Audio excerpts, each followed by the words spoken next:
Good evening, everyone, and welcome to the Los Angeles World Affairs Council and Town Hall. I'm Katie Gilman, the Membership and Communications Coordinator. Tonight, we would like to welcome the members of the other California World Affairs Councils. Thank you to the Desert, San Diego, Sonoma County, Orange County, Inland Southern California, and Monterey Bay for joining us tonight. We have a terrific lineup of in-person and live stream programs coming up this month and in December. So please stay tuned at the end of the webinar for a quick update of the upcoming programs. Also, we have kicked off our annual giving campaign to raise money to cover our operating costs so that we can continue to bring you timely, quality programming. Please donate today so that we can continue to bring you this important, nonpartisan programming that helps connect you with the world. Help us promote global understanding and civic engagement, which is more critical than ever in today's polarized environment. Also, please submit your questions for Dan into the Q&A box at the bottom of the screen. And with that, please help me welcome Dan Schnur. Hello, Katie. Hello, Dan. How are you? I'm really good. I'm so glad you're stepping up. For those of our audience who've been with us for the last several months, you've probably heard me refer to Katie's excellent work behind the camera, helping us with the poll questions. But today she's taking over. And so I'm really excited to have her not only at the beginning of the program, to be joining me again at the bottom of the hour for our questions from the audience. So Katie, glad to have you here. Thanks as always for all your great work. Yes, of course. Happy to do so. Take it away, Dan. Thank you so much. Well, thanks to all of you as always for joining us tonight. The last time we gathered was at 5 o'clock Pacific time, 8 o'clock Eastern time on election night. And in retrospect, I have to admit that might not have been the best timing in the world, because just as the polls were closing on the East Coast, we really didn't have much of a sense at all about what lay ahead for us, either that evening of Tuesday, November 8th, or for the several days since then. And we'll dig in tonight in some detail into the election results, what we learned both on the 8th and over the course of the last several days since the polls closed, and then try to make some sense about what these election results mean going forward, both in terms of the next 2 years, the final 2 years of Joe Biden's first term in office. Well, we'll see if there's a second, of course, and we'll talk more about that later. And given that point, we'll also be talking about how the results of the 22 midterm elections may impact the 2024 presidential campaign. So speaking of the 2024 presidential campaign, welcome to the 2024 campaign. For those of you who are paying close attention on Tuesday afternoon, you may have noticed that at about 3 p.m. Pacific time, about 6 o'clock Eastern, a couple of key congressional races in California, the 3rd congressional district up in the northern part of the state, where Kevin Kiley developed what seemed to be, and has turned out to be, an insurmountable lead in his campaign for that congressional seat. And then a similar race down here in northern Los Angeles County and the Ventura County border, where Republican Mike Garcia put together what was clear was a lead over his Democratic opponent, Christy Smith, that could not be overcome. So although the media and the news services did not officially call the House majority for the Republicans until yesterday, Wednesday, we knew pretty clearly on Tuesday mid-afternoon that the Republicans had, in fact, achieved a victory for their 218th seat, giving them the majority, at least for the foreseeable future. About 3 hours after that, former President Donald Trump, from his winter home in Mar-a-Lago, Florida, announced officially his candidacy for President of the United States. So what does that mean?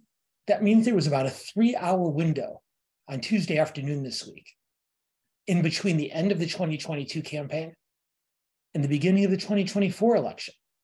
And so for those of you who got a little bit of a breather on Tuesday afternoon, I hope you enjoyed it. For those of you who blinked and missed it, too bad it's gone.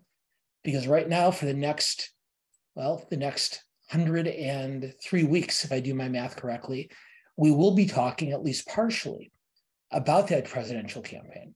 We'll also, of course, be talking about matters of public policy to be dealt with here in the United States and around the world. We'll be talking about Ukraine and China and Russia. We'll be talking about the economy and abortion and guns.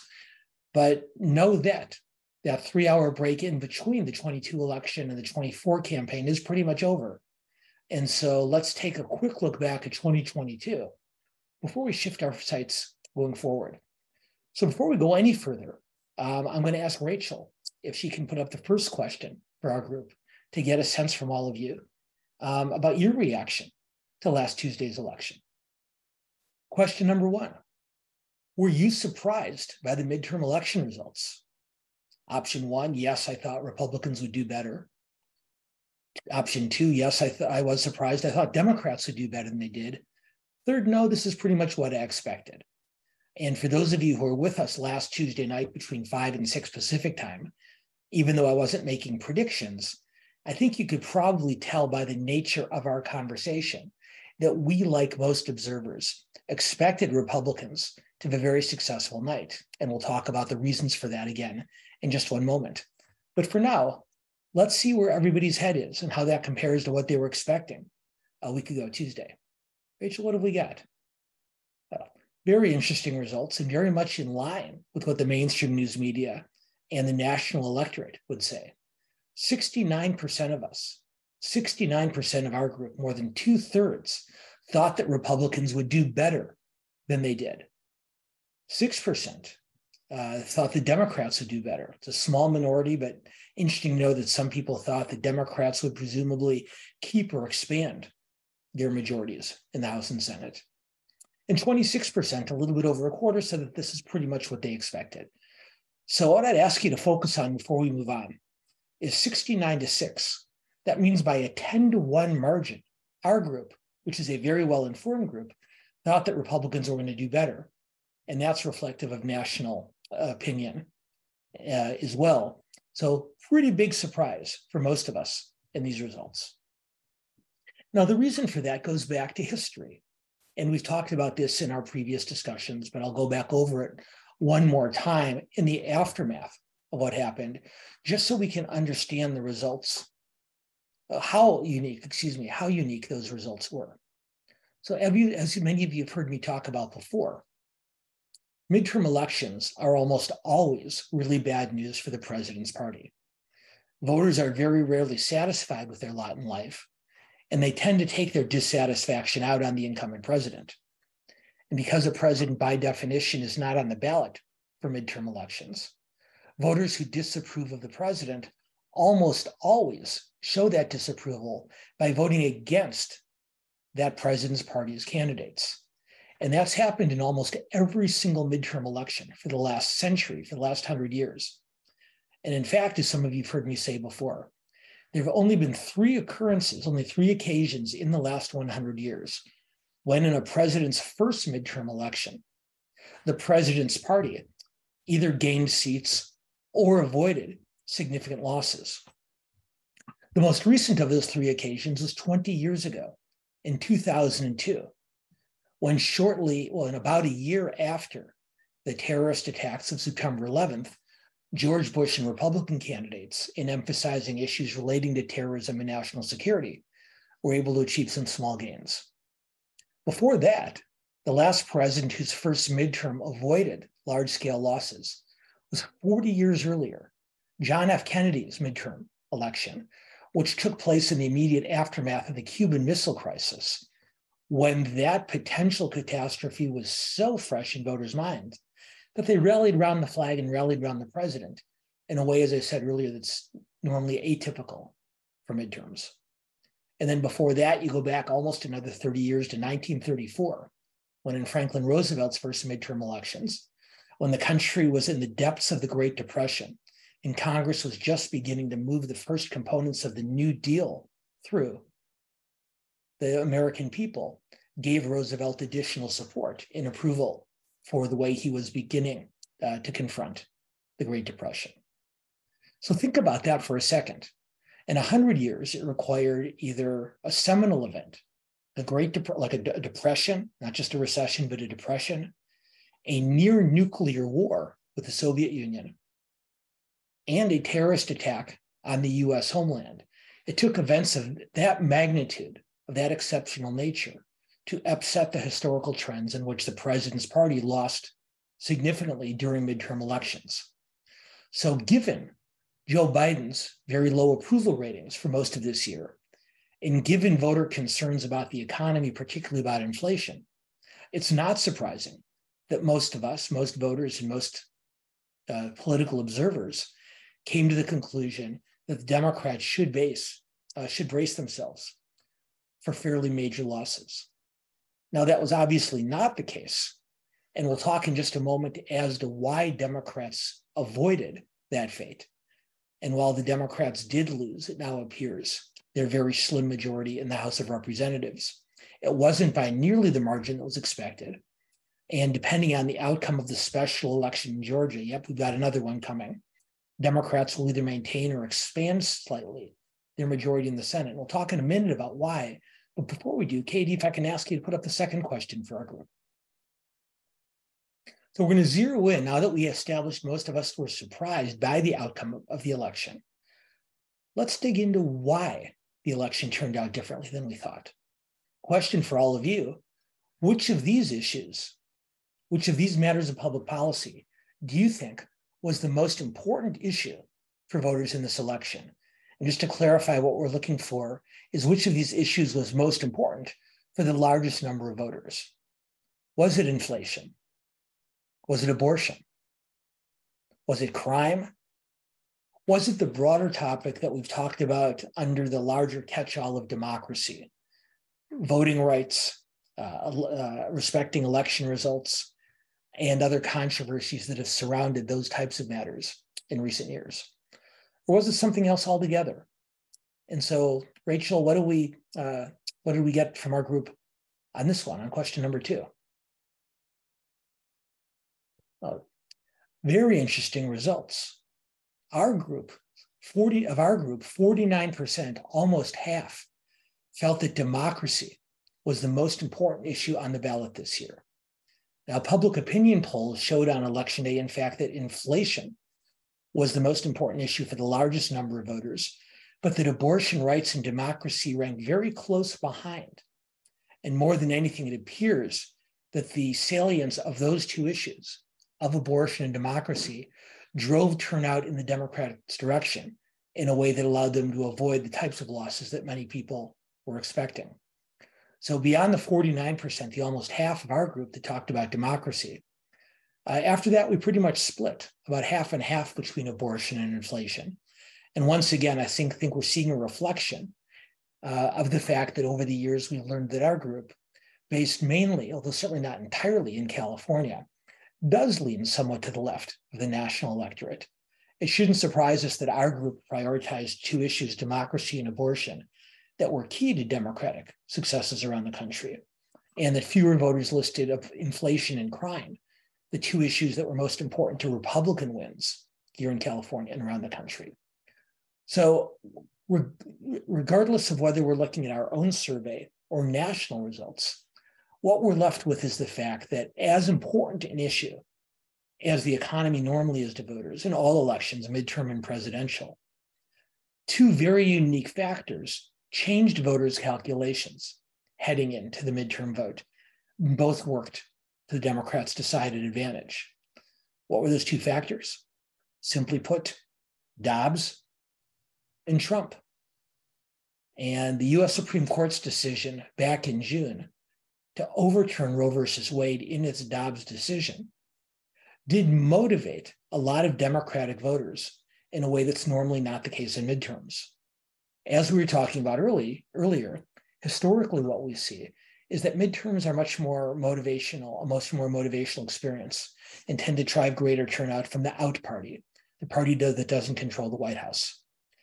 And voters from the party that is in control, Democrats in this case, they might not be all that satisfied with the president either, but so they're less motivated to turn out on that president's behalf and vote for his party's candidates. But what happened in this election, particularly because of the court's Dobbs decision, was really interesting. First of all, the Democratic base, young people, voters from minority communities, young women, and other progressives, voters who generally have not been very motivated or very excited about Joe Biden, not only through his presidency, but even in the 2020 campaign. They turned out not in larger numbers than they have in the past, but with fairly consistent numbers to what we saw in 2020 and 2018. So we didn't see immense turnout from the Democratic base, but it maintained, even given their relative lack of enthusiasm about Biden, given the motivation that the court's decision on abortion rights did provide them. The other thing, of course, that happened in this election was the very atypical presence of a former president playing such a visible role on the campaign trail.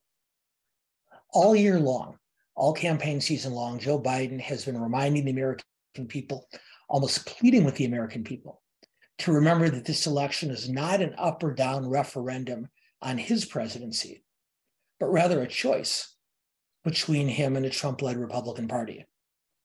Generally in midterm elections, that referendum is what keys difficult results for the president's party.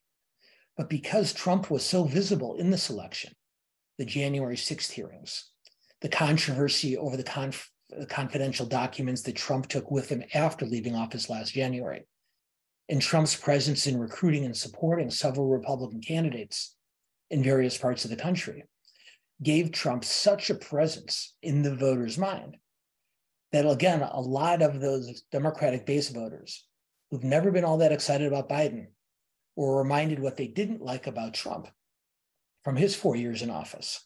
And so we did see, again, not markedly higher turnout, but similar turnout among progressives and other Democratic base voters. But the really very unusual thing that happened in this election took place not with the Democratic base, but with swing voters, those voters relatively in the middle of the political spectrum. What we know, and we've talked about this before, is that while presidential elections, which tend to enjoy much higher voter turnout, presidential elections usually focus on those swing voters. And smart campaigns, both Democrat and Republican, focus a great amount of their time and energy and resources on moving those voters in the middle toward their candidate in their direction. But in midterm elections, with a smaller voter turnout, we generally see less attention to those swing voters because they tend to turn out in smaller numbers. And so therefore, both parties, both Democrats and Republicans, spend most of their time and resources in midterms trying to motivate their respective bases. I mentioned earlier that the Democratic base turned out for Biden, not in particularly high numbers, but good enough to be helpful. But what really keyed this election for Democratic candidates is those who won.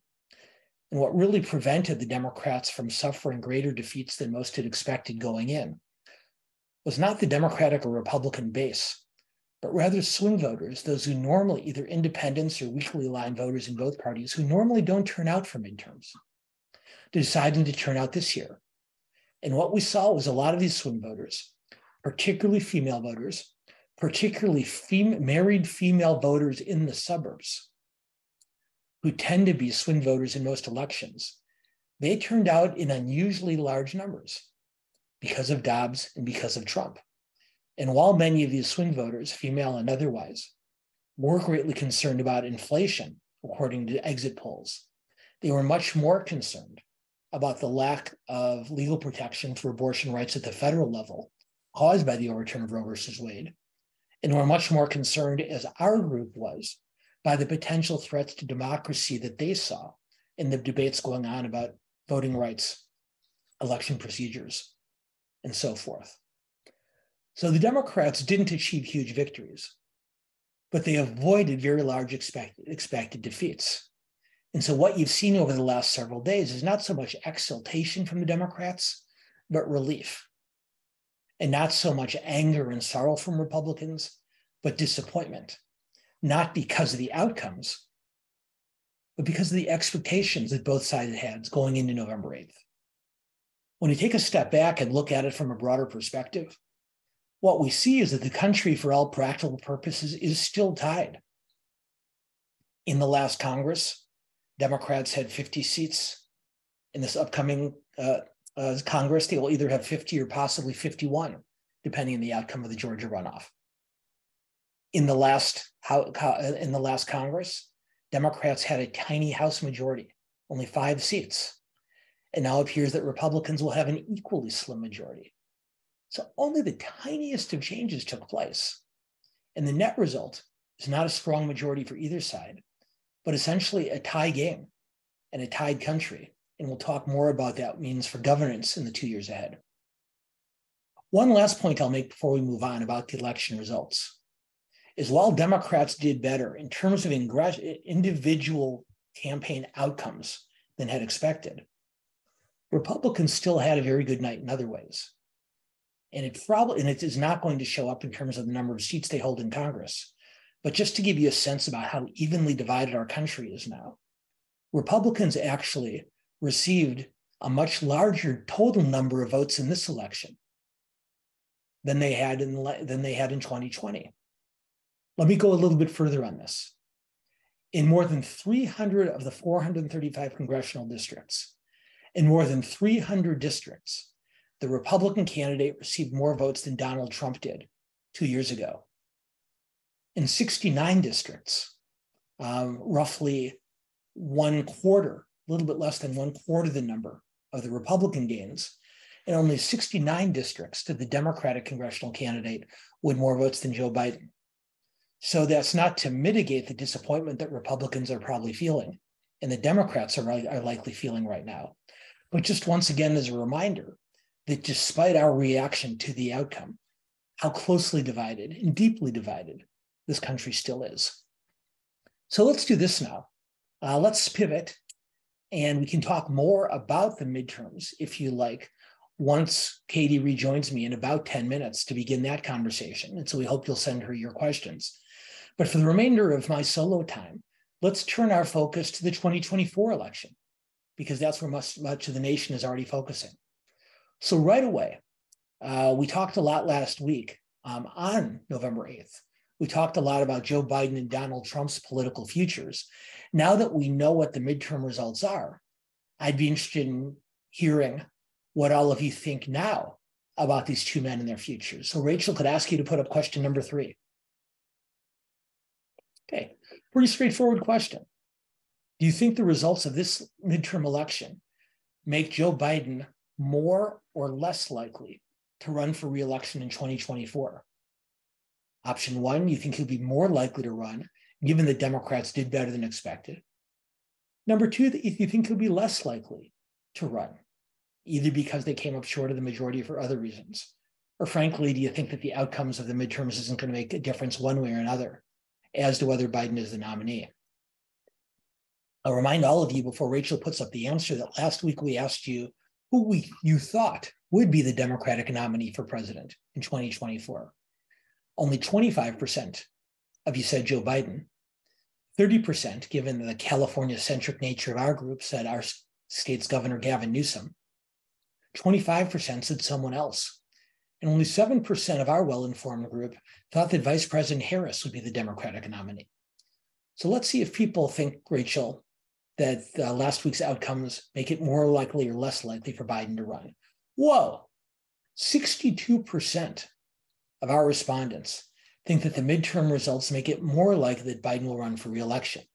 He's already indicated that he is likely to. But ultimately, obviously, that's going to come down to a discussion and a decision that he and Dr. Jill Biden make. It sounds like sometime after the first of the year. But 62% say more likely. Only 5% say that it's less likely that Biden would run. 32% say no difference. So by a 12-to-1 margin, Rachel, it looks like our group believes that Biden is more likely to be a candidate than he would have been had the midterms not turned out this way. I'll offer just as an aside before our next question that a lot of the smart people who I listen to in national politics believe that the main reason, if not the only reason, that Biden would seek re-election in 2024 is if he believes that Trump will be a candidate. Now, Trump, obviously, as we know, announced 2 days ago, but there's a lot of time to go in between now and the first caucuses and primaries in early 2024. And my own thought, based on the people who I respect and listen to, is that if Trump were to indicate somehow that he would not seek the presidency after all, then Biden might rethink it also. But since Biden believes, in my opinion correctly, that he is the Democrat most capable of defeating Trump in a future election, that if Trump does maintain his candidacy going forward, that barring significant health concerns, that Biden will run again. And it looks like our group agreed with us. So as I mentioned a minute ago, and as all of you know, Trump did announce on Tuesday night, 3 short hours after the congressional races, or at least the definitive congressional races were decided. So Rachel, let's put up our 4th question. And this one's going to turn to Trump. Not to ask whether he's going to run again, but this is a slightly different question than the one we asked about Biden. This question, we want to know, do you think this last midterm election makes Donald Trump more or less likely to be the Republican nominee for president? 1, more likely. 2, less likely to be the nominee based on the less than expected results that we saw from the midterms. Or 3, no difference. And there's been a lot of conjecture, there's been a lot of observation and analysis around the country, noting how in an otherwise very disappointing night for Republicans, how successful Florida Republicans were, most notably their governor, Ron DeSantis, who after winning a fairly narrow victory in 2018, won his re-election last week by a sweeping margin in bringing in votes from Democrats, from women, from Latinos and Blacks in much larger numbers than Republicans tend to do in Florida or in other states. So a lot of observers tended to think that DeSantis's victory makes him a much more probable nominee for the Republicans in 2 years than Trump. But let's see what our group thinks. Okay. Well, our group seems to agree with that national consensus. Only 4% of our people think that Trump is more likely to be the nominee based on the midterms. 82% say less likely. And I'll remind you that last week, when we asked you who we thought would be the likely Republican nominee, 47% of you said Trump. 40% said Governor DeSantis. Looks like if we asked that question again, Rachel, we would get a much different answer. The other thing that I thought was notable about Trump's announcement is how less impactful it was than his original announcement way back in 2015, when he rode the escalator down from his office in Trump Tower to announce his candidacy. Many observers, not only Democrats, but Republicans, noted how low energy former President Trump seemed to be throughout his speech. And it did appear that Trump, who's not particularly interested in hiding his emotions when he's speaking to his strongest supporters, did seem like he was announcing his candidacy almost out of obligation, as opposed to enthusiasm. And what's been reported is that while Trump had to be talked out of announcing his reelection during the midterms, before the votes took place, that his main motivation for doing it this week was simply to try to change the post-midterm storyline. And because so many people and so much media focus had been on DeSantis' successes and Trump's candidates' shortcomings, Trump realized that if he announced, he might not get a better news story, but would get a different one. And the fact that he did seem to be doing it out of some sense of obligation, he did seem somewhat dutiful, did come through in the presentation. It was also worth noting that there were not a lot of Republican leaders on site with him. Just a couple members of Congress, most of whom, even his strongest supporters in the House or Senate, were not there. And in its aftermath, we also noted how many Republican leaders were critical of Trump afterwards in a way that they had not been over the last 6 years. Does that mean Trump is finished? Of course not. While some other party leaders are speaking out against him, we don't have any idea yet, and won't for many, many months, about whether Republican Party voters, party regulars, are going to follow their leaders in this regard. But it does suggest an opening for DeSantis or another Republican, be that Mike Pence, Nikki Haley, Tim Scott, or others, that while Trump is still the most strongest force in the Republican Party, he's not nearly as strong a force as he was before the midterms took place. Let's ask a broader question if we can, April. Can we put up the 5th question here? Question for all of you. How do you think this election will impact the 24 presidential campaign's outcome? You told us before it made Biden more likely to run for re-election. You told us that the outcomes made Trump less likely to win his party's nomination. Let's see now what you think about the outcome of the 2024 campaign as it relates to these midterms. Do you think it makes Biden's reelection more likely? Second, do you think the midterm outcomes make the election of another Democratic candidate besides Biden more likely? Do you think, on the other hand, that the results make Donald Trump's election more likely? We can guess from the previous question that that's probably a no. Or that fourth response, and that's a typo, I apologize, typo on my part. Do you think it makes the election of another Republican candidate, someone other than Trump, whether Ron DeSantis or Mike Pence or otherwise, does the outcome of the midterms make the election of another Republican more likely? There's certainly more than one answer to this question, but we're going to ask you to pick the one that you feel most strongly about. So which of these five, Rachel, did we get back from our group? Very interesting. 48%, almost half of our group, thinks that the midterm campaign, even though Democrats lost their House majority and either broke even or achieved minimal gains in the Senate, almost half of our group believes that last week's outcome make Biden's reelection more likely. And another 21% say that it makes the election of another Democrat, be it Harris or Newsom or Buttigieg or someone else, more likely. So let's add that up. 69% of you, more than 2/3 of our group, thinks that Democrats are more likely to be elected president because of the midterms last week. Nobody thinks, an absolute zero, we don't see those very often. Nobody in our group thought that it made Trump's election more likely. But 31%, which is a pretty good sized number, thinks that the outcomes of last week, while hurting Trump, made the election of another Republican more likely. So all very interesting questions. So quite a bit else that I'd like to cover, but we are at the bottom of the hour. And as I've told you many times before, my favorite part of this program is not the first half an hour when I babble on and on, but the second half hour, when in this case, Katie's going to rejoin me, and we're going to go through as many of your questions as possible. So Katie, whenever you're ready, I'm ready for you. Yes. Yeah. Hello. Okay. Thank you, Dan, for another insightful conversation and analysis. We always appreciate you so much. And I can tell that our audience is passionate tonight. We have a lot of great questions coming in. So I'm going to start with, discussing questions discussing the 2022 elections that we just had. So one audience member said, expectations aside, Republicans did have decent showings in blue states such as New York and Oregon. Do you think this portends trends in blue states and even in California potentially? Well, it's a really good question. And it's very clear that there are two issues more than any other that drove the Republican successes in unexpected areas.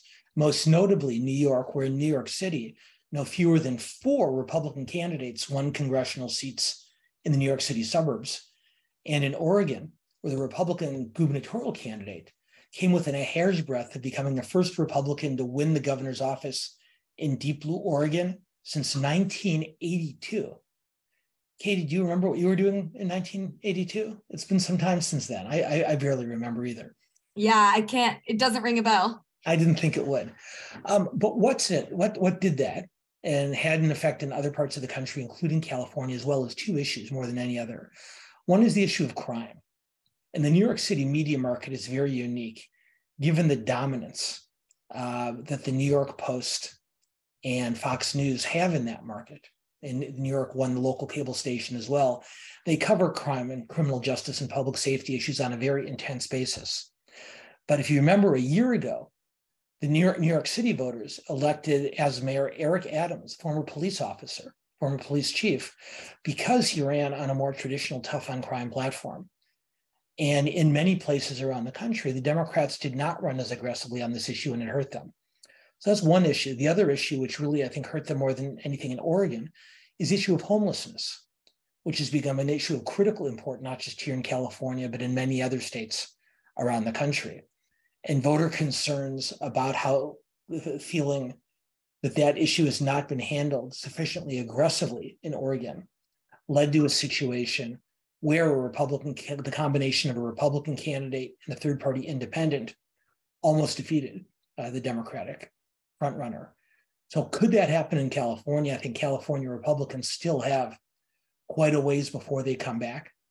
But we did see here in Los Angeles, where you and I live, Katie, where Rick Caruso, a recently former Republican turned Democrat, mounted a fairly competitive race against Representative Karen Bass, although he ultimately lost, running almost completely on the issues of crime and homelessness. And if those issues do continue to rage in 2 years, I think Republicans will use them in a very effective way, not just in New York and Oregon, but in other places around the country, no question. Thank you so much for that. And a few of our audience members had questions in the same vein. So I think it's important to ask one of these questions, which is, what does the result of the 2022 election say about gerrymandering? Hey, also a really good question. I love how smart our audience is. And what we've known for many years, those of us like most of you who follow this stuff so closely, is know how easy it generally is in many states for the majority party to gerrymander legislative and congressional district lines to their advantage. And it's very clear that in this election, both gerrymandering and the absence of it may have contributed in a very important way to the Republican victories. In many states, the majority party, whether it be Republican or Democrat, drew lines that their opponents felt to be overly aggressive and not reflecting the sort of fairer districting that's generally desired. And they took those concerns to court. In a few large states, the Republicans prevailed and were able to run under new district lines that favor their candidates. In the deep blue state of New York, though, Democrats had forwarded such an aggressive redistricting plan that the judges did believe it was gerrymandering and threw it out. And so in this morning's New York Times, a really smart man by the name of Howard Wolfson, he's a former advisor to Hillary Clinton, and he's now a chief advisor to former New York City Mayor Michael Bloomberg, wrote an article for the New York Times about why Democrats did so poorly in New York State. And interestingly enough, given our first two questions, he pointed to the way he believed that Democrats had mishandled the issue of crime by not talking about it aggressively enough, and also by talking about how Democrats had overreached on their redistricting plan, been found guilty by the courts of gerrymandering. And he believed, I think with some justification, that had the Democrats been somewhat less aggressive in drawing of the lines, it would have allowed for a map that would have allowed more Democratic victories. It may have allowed Democrats to keep the House of Representatives. So gerrymandering is an evil in politics that's existed for as long as we've had politics. Here in California, we're one of several states which has taken the redistricting process away from elected officials and given it to a citizens commission. Most states, though, still let the politicians draw their own lines. And at least in this election, it looks like Republicans were able to achieve more gains as a result of the districts they drew than Democrats were, and that very well could have been a contributing factor to their ability to retake the House majority. Okay, and moving on, why do you think that Florida is no longer a swing state? It's a great question. And I have to admit, even though Republicans won the state of Florida by very large margins in both the governor's race and in the Senate race, where Marco Rubio was elected by a very wide margin, I don't know that I would not necessarily call Florida a deep red state. It's worth noting that just 2 years ago, Trump won Florida, but he won it with only 51% of the vote. 2 years before that, Republicans won the campaign for Governor DeSantis' first election, and Senator Rick Scott's first as well. Both of them won very narrow races over their Democratic opponents, Senator Bill Nelson and gubernatorial candidate Andrew Gillum. In 2016, once again, Trump won the state, but only by a couple of percentage points over Hillary Clinton. So while on one hand, you have to go back to 2012 to Barack Obama's reelection campaign to find a Democrat winning a top of the ticket race in Florida, given the very close races that existed in 2016 and 18 and 2020, and given that incumbents around the party tended to do very well in both parties, while Florida is certainly becoming a greater challenge to Democrats, I don't think it's out of their reach at all. But one of the things that Democrats will have to do in order to become competitive in Florida again is they're going to have to figure out a way to talk more effectively to Latino voters. Now, as we know nationally, Latino voters have generally, over the last couple of decades, voted overwhelmingly for Democratic candidates. Ron DeSantis won a majority of the Latino vote, and he won Miami-Dade County, which is the heaviest Latino county in the state of Florida. Because of the makeup of the population there, large numbers of voters who come from or whose ancestors come from Cuba or Nicaragua or Venezuela, it's a different type of Latino electorate. But across the country, we saw Republicans gaining another 9 or 10 points among Latino voters compared to where they were in 2020, which showed them making considerable gains over where they were with Latino voters a few years before that. So for many years, Democrats have considered Latinos and Latinas to be a very solid part of their base. And I think in order for Florida to be competitive again, they're going to have to compete more aggressively for those votes and find other ways to talk to Latino voters, particularly those working class Latinos who have not had a college education. White working class voters were the key to Trump's victory in 2016 and make up a new pillar of the base of the Republican Party. It's beginning to look like working class voters from the Latino and Black communities may be developing similar instincts as well. Very interesting perspective, Dan, and I appreciate that.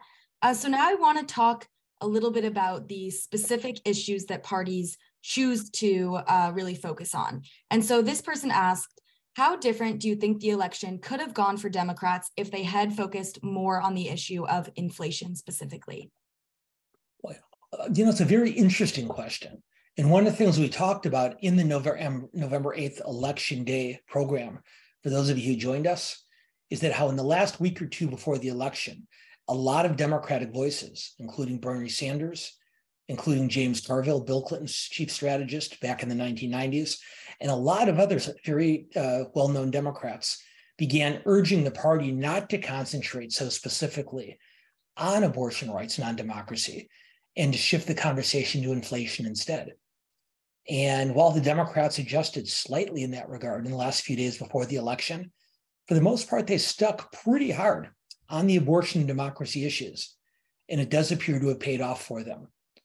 So while conventional wisdom suggested before the election that Democrats would do better if they shifted, it now looks in retrospect that by concentrating on issues where they had an advantage, Democrats actually may have done better than if they had changed their message to an issue like inflation on which Republicans had the advantage. The way to think about it is this. If I'm arguing on behalf of an issue in which voters don't trust me, but they do trust you, Katie, it doesn't matter how well I argue. If they disagree with me, they disagree with me. And many Democratic candidates realize that even though we're getting tagged unfairly with inflation, with blame for inflation, they thought, whereas if we argue it, all we're doing is reminding voters that it's an issue that they don't like us about. And so by sticking on the two that we've talked about, abortion and democracy, it looks like that ended up being a key to Democratic successes, particularly the swing voters, particularly the female swing voters I was talking about, and a more pronounced shift to economic issues like Sanders and Carville were recommending might not have been as effective. Okay, so I found the next question pretty thought-provoking, especially given just today's society and how polarized, politics seem to be today. So this person asked, do you think that single issue candidates will do better in the future? Well, I have to admit, I haven't given a lot of thought to that question since the election, but it's a perennial question and a perennial important question in American politics. And I guess the fudge answer, the hedge answer that I'll give Katie is it depends. And I know that's not very satisfactory, but let me explain a little bit further. It depends on what that one issue is. If there is a single issue that is of great concern to voters, like abortion rights in this campaign, like terrorism and national security in 2002, like relationship with the Soviet Union in 1962, and like the Great Depression in 1934, if voters have overriding concerns about a particular issue, then a candidate who runs predominantly or exclusively on that issue can succeed. But when the voters' attentions and when the voters' priorities are more divided, which is a more frequent occurrence, then a candidate who only talks about a single issue most of the time can appear to be out of touch. So a single issue candidate can be very effective at motivating their party's base, but it's less likely that they're going to reach out successfully to swing voters unless the majority of the electorate is equally focused on that one issue. Great. Thank you so much for that. And switching gears a little bit, let's talk about former President Trump. So how much did Trump's announcement hinge on the possibility of his candidacy defer his legal challenges? There's not a good answer to that question.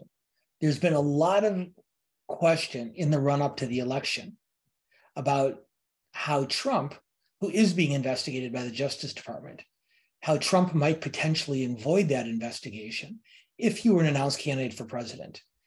And the rationale for that thinking is the thought that since Biden appointed Attorney General Merrick Garland to run a nonpartisan Department of Justice, would it potentially look like a political partisan maneuver for Joe Biden's Justice Department to be investigating his declared opponent for president in the next election? And so there was some thought that if Trump announced quickly enough before the Justice Department could move forward, that would preclude Attorney General Garland and his team from leveling charges against Trump. But over the last few days, it's been reported that even though Trump is now an announced candidate, that Garland has told his advisors that he does not think that should affect their decision. And so it appears, whether it's Garland and his team themselves or the appointment of a special prosecutor, that the Justice Department will move forward with charges against Donald Trump if they think they're justified. Now, they haven't made that announcement yet, but it now doesn't appear that Trump's formal announcement of candidacy will forestall that investigation. My guess is that that was a potential incentive for Trump, but a much greater one is what we talked about before. Trump, more than anything, hates being seen as a loser. And when he was reading and hearing for several days about how successful Ron DeSantis had been in the midterms and how unsuccessful Donald Trump had been, as I said earlier, that made him want to change the subject. And that might not be a better story, but it's at least a different story. And so legal motivations to some degree, but political and perception motivations, I think, to a much greater contributor to his decision. Okay, thank you very much. Moving on from that, what impact will Kari Lake's loss have on Republican turnout in 2024? Well, it now appears that Kari Lake, the Republican nominee for governor of Arizona, has lost, and she was favored, although not by a large margin, for most of the fall campaign against Democrat Katie Hobbs, who, although Hobbs was ultimately elected, there were a lot of very vocal concerns expressed by Democrats that Hobbs wasn't running a very aggressive campaign. So that there might be some surprise in Arizona that the Republican Lake was defeated. The fact that not only Lake was defeated, but the fact that so many of the other most ardent Republican election deniers around the country lost. Lake for governor in Arizona, Doug Mastriano for governor in Pennsylvania, and a half a dozen or so candidates for Secretary of State around the country. The fact that they all lost sends a message in each of those key swing states that it's much less likely that there will be attempted interference in the 2024 election, which many observers had feared. This doesn't offer absolute protection because there's no shortage of bad actors in American politics around the country. But with the exception of the Secretary of State candidate in the state of Indiana, every single one of them who still questioned the legitimacy of Joe Biden's election in 2020 was defeated, Lake included. And so that really does, to a large degree, represent at least somewhat of a turning of the page in this discussion. And while there be plenty other democracy and voting related topics to discuss, it doesn't look like there will be many elected officials at the state level around the country who are going to be in a position to impact those kind of voter outcomes. Very interesting. I really liked that response. Thank you. Well, thank you. So our next question is, while it seems that Congress and Senate will have to cross the aisle to get anything done, during the election, would it help or hurt a candidate if he said that he would cross the aisle to get things done? Boy, I don't think there's a good answer to that question either, but it's a really, really interesting question. Because on one hand, we live in an extremely polarized era. And generally speaking, because the overwhelming majority of districts are drawn to be safe for candidates of one party or the other, playing to that party's base, whether it be Democrat or Republican, usually tends to be the most likely way of assuring re-election victory or election victory. That said, if you look around the country, you saw a number of candidates of both parties, especially governors, as opposed to congressional candidates, who ran very much, maybe not as ideological centrists, but as problem solvers. And so candidates like Attorney General Shapiro in Pennsylvania and incumbent Governor Evers in Wisconsin on the Democratic side, candidates like the incumbent governors of Ohio, Mike DeWine, and Governor Kemp in Georgia, did not run as hardline partisans. And they ran sort of as, I don't want to say pragmatists, but as governors who could work with both sides in order to get things done. And voters tended to respond to them very favorably. We saw some instance of that in House and Senate races, not nearly as much. But the fact that we saw so much of that in governor's races, where I think voters intuitively understand that someone in an executive position does often have to work with both sides to get things done, I think that is an encouraging sign for American politics going forward. As we've talked about many, many times over the 2.5 years we've been doing this program, we talk about how the United States is an extremely polarized and in an extremely divisive era of politics. But two things to remember. One, this is not unprecedented. We've gone through eras of this kind of divisiveness many, many times before. And generally what we've seen is at the tail end of those eras, we've seen a renewed effort toward cross-party collaboration. And perhaps it was the election or re-election of many of these governors last week that's showing us the first signs of a similar sentiment beginning to emerge among American voters now. Great, awesome. So moving on, some have said that young women drove the vote in the 2022 midterm elections. What impact could young women have on the 2024 election results? Okay. Well, I qualify the statement a little bit. No offense, Katie, to you and your generation, but young women helped drive the 2022 election, but it wasn't the kind of dominant role that I think the question implies. As I mentioned earlier, we saw that young people turned out in very similar to numbers to what had occurred in 2020 and 2018. So young people, both young women and young men, did turn out at higher levels than they had historically prior to 4 years ago. But it was a fairly similar turnout to the last two election cycles. And in fact, millennial and Gen Z voters represented a slightly smaller percentage of the overall electorate, this year than they did in 2018, which means their voting turnout was about the same, but overall turnout was a little bit higher. So young women were an important contributing force to Democratic successes this year. But I would say this, that had those younger voters turned out in larger numbers, instead of talking about the Democrats' closer than expected results or moral victory, you could have very easily seen Democratic majorities perhaps expanded in both chambers. So the question for young people of both genders come 2024, given how heavily these youngest voters lean toward the Democratic Party, is how motivated they'll be to turn out, either for Joe Biden or for another Democratic candidate. And the greater that motivation, the more likely we'll be having a conversation 2 years from now, not just about how Katie Gilman helped drive the car, but how she and her generational colleagues drove it. Awesome. Thank you so much. And so I think that we have time for just one more question.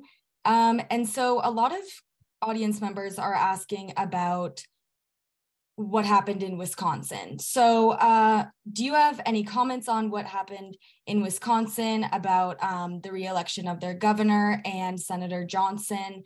And politically, just because of how different they are, what do you think that means for Wisconsin going forward? And what do you think that means in general? Well, as the questioner may or may not know from previous webinars, I am a very proud cheesehead. I was born and raised in the state of Wisconsin, and so I still follow its politics very closely. So thank you for that question in particular. But here's what I would say. In recent years, we've seen less and less ticket splitting in American politics. More and more, rather, we see voters voting a straight party line from president on down. And it's become much more rare that we see candidates voting for Republicans for one office and Democrats for another on the same ballot. In this election cycle, that trend reversed. And what we saw, not just in Wisconsin, but several other states around the country, is voters splitting their ballot. And I think what happened is a couple of the Democratic governor, Tony Evers, was reelected for the same reasons that a Democrat like Shapiro in Pennsylvania, a Democrat like DeWine in Ohio were elected and reelected, because they presented themselves as problem solvers as opposed to hardline partisans. And voters seem to be looking for that kind of reassurance. In the Senate race, my own opinion, and we've talked about this earlier this fall, I think Wisconsin Democrats made a strategic mistake by nominating Lieutenant Governor Mandela Barnes, almost certainly the most progressive of the top tier candidates running in the Democratic primary this year. And just as Republicans, as we talked about earlier, use the issue of crime very effectively in places like New York and Oregon, they used it extremely effectively in the state of Wisconsin. And the Democrat Mandela Barnes, who'd enjoyed a 10 to 12 point lead over Republican incumbent Ron Johnson after gaining the nomination over the summer, ended up just being hit almost mercilessly throughout the summer and fall on some of his positions and past statements on criminal justice and public safety issues. So Governor Evers, who ran as somewhat of a pragmatic centrist, was reelected. Barnes, who was a more aggressively progressive candidate, ended up coming up short, just like some of the more aggressively conservative Republican candidates in other parts of the country ended up losing their election. So same state, same voters, but drawing a distinction between a centrist and pragmatist on one hand and a more ideologically intense candidate on the other. Go Badgers. Go Badgers. Exactly. Well, thank you so much, Dan. Do you have anything, any other comments you want to make before we wrap up here? I'll just say this, Katie, and I'm so glad you joined us today. For a lot of our members and guests who joined us over the last 2.5 years, I've had the great fortune of working now with several different really smart young people in navigating through their questions.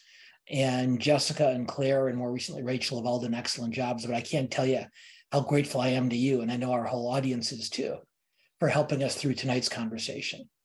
And although we will be back again in the beginning of December, to, in all likelihood, shift our focus back to the international stage, talking about Ukraine, talking about Iran, talking about China, talking about Russia, and other global issues, even though we will be back, this conversation, I think, marks an end to a discussion we've been having for over a year now about the critically important 2022 midterm elections. And I think back as to the conversations we've had all year long, once a month or more, about what to expect and what to look for. I don't know that very many people would have expected this type of an outcome, where so much time and so much energy and so much money was spent for so little change. And that doesn't mean the election was a failure. It just is a reminder that even though in pockets of the country like Southern California, where we tend to see and spend time with people who are part of one party or the other, these results remind us not just on how deeply divided a country we are, but how closely divided a country we are. And when we begin next year talking about the 2024 presidential election more earnest, one thing I suspect we'll keep coming back to over and over again is how close that balance is between the two parties.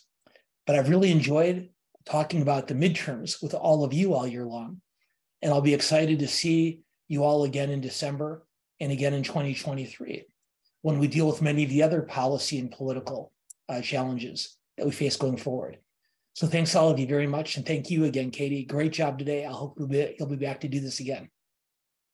Yes, I'm sure I will be in the future. And Dan, thank you for bearing with me while I read all of our audience's great questions. And thank you to the audience for listening. And of course to Dan, you always make this so interesting and always focus on the important topics. And we appreciate that.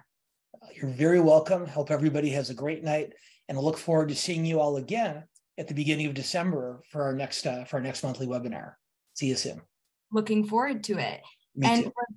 And for the rest of our members, I'm going to tell you now a little bit about our upcoming programs. We have a really exciting slate for you guys. So on December 1st, we're doing a live stream with Fred Kemp, who is the president of the Atlantic Council. This live stream is going to be moderated by our very own board member, Bob Abernethy. And then on December 5th, we have an in-person event with the former Secretary of Defense, Mark Esper, discussing his new book, A Sacred Oath, and also what he sees as the greatest threat to the US today. On December 6th, we have another program with Dan, always amazing, the Dan Schnur Political Report. And then following that, on December 9th, we are doing a in-person lunch with the Estonian ambassador, Christian Prick, about the Russian war in Ukraine and what's at stake there. On December 14th, we are doing a live stream with former RAND CEO Jim Thompson, moderated, and Sir Lawrence Friedman, who is a professor of studies at King's College, and that is on the politics of military operations from Korea to Ukraine. So very important topic there. And then on December 15th, Fiona Hill will be joining us yet again for a very special worldview discussion. So thank you all for joining us today. Please go to our website and register today if you are not a member, and register for all of these wonderful events. And if you would so kindly, please make a donation to help us to continue to bring you the quality programming that you enjoyed today. And we will see you on December 1st for a worldview discussion with Fred Kemp. Thank you all again. Have a good night. Thanks, everyone.